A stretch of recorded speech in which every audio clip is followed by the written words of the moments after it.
Hey everyone, it's story time today, so I'm gonna be spilling some tea today.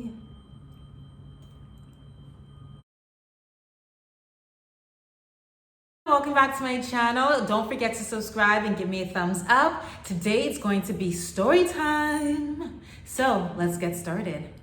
I'm gonna be telling you guys a story when I was a server a very long time ago and a sticky, messy situation went down. Okay. Years ago, I was working as a server, an overnight server at this restaurant in Toronto, downtown. I'm sure lots of people know about this restaurant because all types of people go to this restaurant. People who want to go out and have a good time and party and then want to go to a restaurant to eat after. That was perfect for that. People who wanted to have breakfast time with their family in the morning. Scientists and professors, doctors would come to this restaurant. People who were writing novels. So many different types of people came to this restaurant. It was 24 hours, so it was breakfast, lunch, dinner, switch over. There's a lot of cleaning involved, a lot of serving, and trying to provide the best service as you can. And it was 8-hour shifts. I was one of the longest servers there, and I was only there for a year. Lots of people were just coming in and out, going, some people will come for a couple of weeks and they just couldn't handle anymore and they would just leave.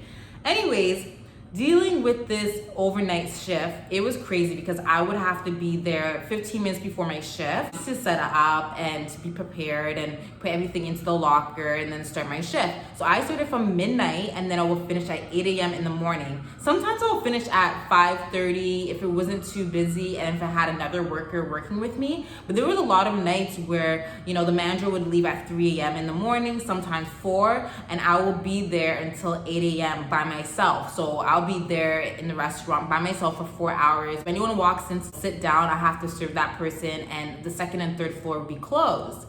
Anyways, coming to the story, let me guys tell you what happened. One night I started my shift. It was midnight, of course, and serving all these different types of people. And about 3 a.m. in the morning, this guy comes in and I wasn't too sure if he was okay or not. He seemed a little bit off. So he sat down on one of the bench seats and he was just acting a little bit weird. And I'll go up to him saying, hey, here's a menu. Do you want to have a look at it? And he's kind of just not really saying anything. So I was like, I don't know about this. After serving other people, back to him, he's still not saying that he wants anything, just a glass of water. So I gave him a glass of water. I remember going to my manager saying, I don't know, this guy seems a little bit off. Should I say something? He's not really ordering any food. He's not harming anyone at the same time. So it was a situation where I was like, should I tell him he has to leave? He's not going to order anything? Like, what's the deal here? Especially knowing that my manager's going to leave in the next half an hour or hour. I just wanted to make sure everything was good. And it was almost 4 o'clock now. The guy is still there, and there was a few other tables at the time, and I was telling my manager, I don't know about this guy, and the manager's like, he should be okay, like hopefully he doesn't do anything, but if anything, just let him know that he'll have to leave the restaurant if he's not gonna order anything. My manager ends up leaving. I'm there with one of my coworkers who's I'm still friends with to this day. I love this girl, she's amazing. Anyways, we were there by ourselves and all these tables end up leaving. So about 5 a.m. to 6:30, that's the time when we have to clean, we have to sweep, mop, organize everything, because everyone who wants to come back to the restaurant, come in the morning to have breakfast, they need a clean environment, of course, right? So we had to make sure everything was clean and organized and reset and just stock everything up. It's still dark outside, guys. The sun didn't rise until 7 a.m., 7:30 sometimes. All of a sudden, this guy is still in the restaurant. The second floor and the third floor is already closed up. All the servers and the people are gone. So the first floor would be open the entire 24 hours.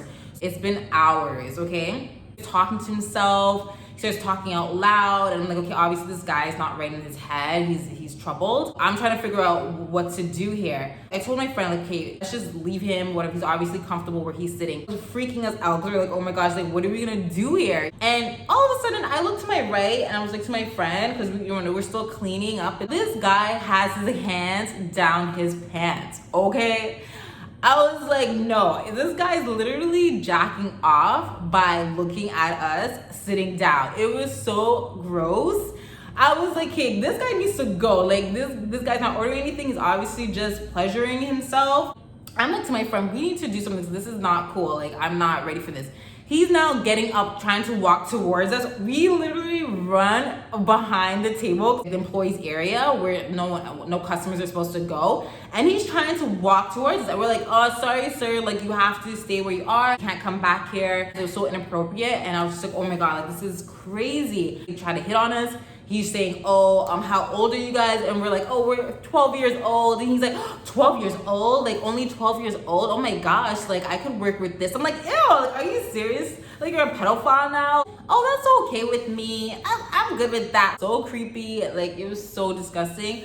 And this guy was circling the restaurant. He wasn't leaving us alone. I was so happy that he didn't come behind the table. He knew better not to go behind the table, but he was so close to the table which is the bar for us, where the cashier is and everything, the coffee machine. I was really happy he didn't come behind it, because if that was the case, my friend, my coworker, and I would have left the restaurant and go to the back door and call a manager immediately to, like, you need to come here right now because there's some psycho in this restaurant and I just can't deal with this right now. It's too much, especially as two young girls. Like, no, it's not happening. We can't really defend ourselves. This guy is screaming and shouting and making all these weird noises like,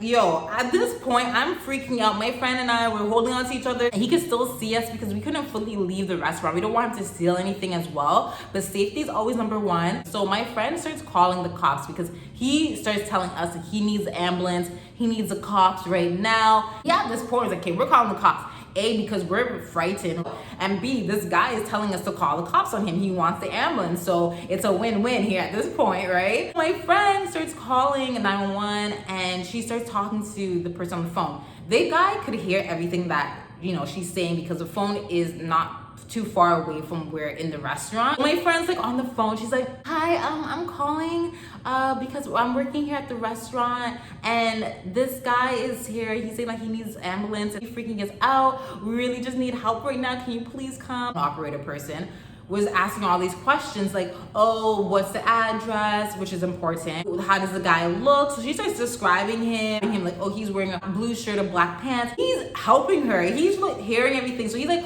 oh, I'm wearing black shoes and da-da-da. So it was a little bit funny at this point. They're asking her all these questions. Where is he? He's right in front of us. How long has he been here? A few hours. All I wanted to know is you guys are on the way, because freaking out, there's no one else, there's no managers. So what are we going to do? They even asked my friend, oh, what's his name? Like, we're supposed to know his name. So my friend's on the phone. She's like, what's his first name? I don't know, right?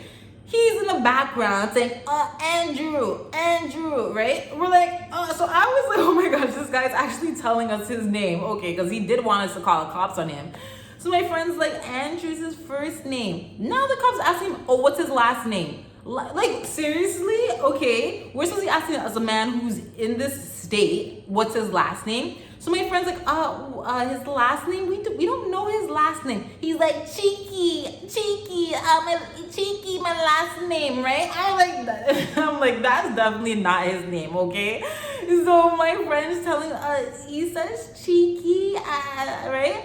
I'm just like a little bit laughing with him, like, oh my gosh, this is too funny, but at the same time, I just want to get the hell out of this situation. She's telling the cops back on the phone his first and last name because they needed to know, okay?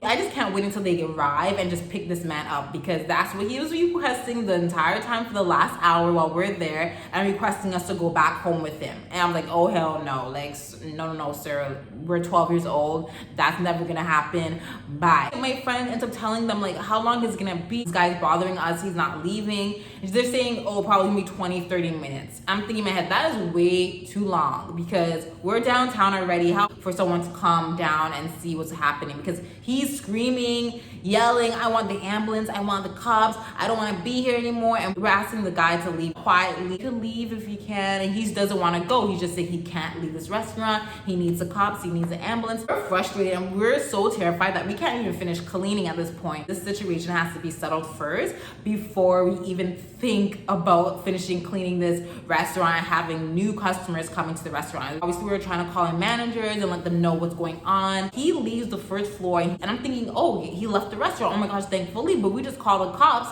and this guy just left. We're like looking around, did he really leave? Because we didn't see with our own two eyes when he left. We just noticed he started walking away.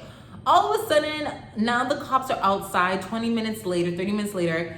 So I don't see this guy in the second floor, because usually there's a second door for the upstairs, but sometimes it's open in case if person's gonna come in to like mop the stairs. All of a sudden we can't find this guy, and we hear the the ambulance outside and police, and they're coming towards us saying hi, like, where is this guy? And we're like, we don't know, he just kind of walked off. I don't know if he's upstairs on the second floor because it's still kind of open even though no one's up there, or if he actually left the restaurant. We go upstairs nervously trying to see if this guy's up there. This guy was literally on the second floor sitting down, and I'm like, oh my gosh.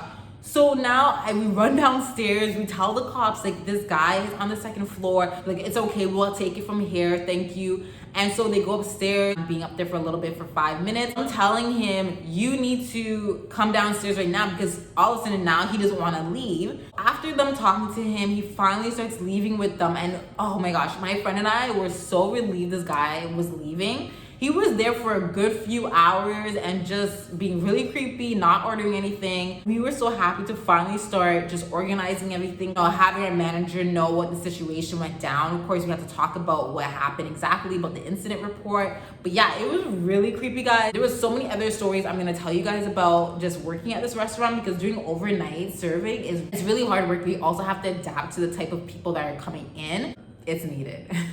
Thank you all for watching my video today. Please like, share, and subscribe. All my social media contacts are below, and I can't wait to share more videos with you guys every week.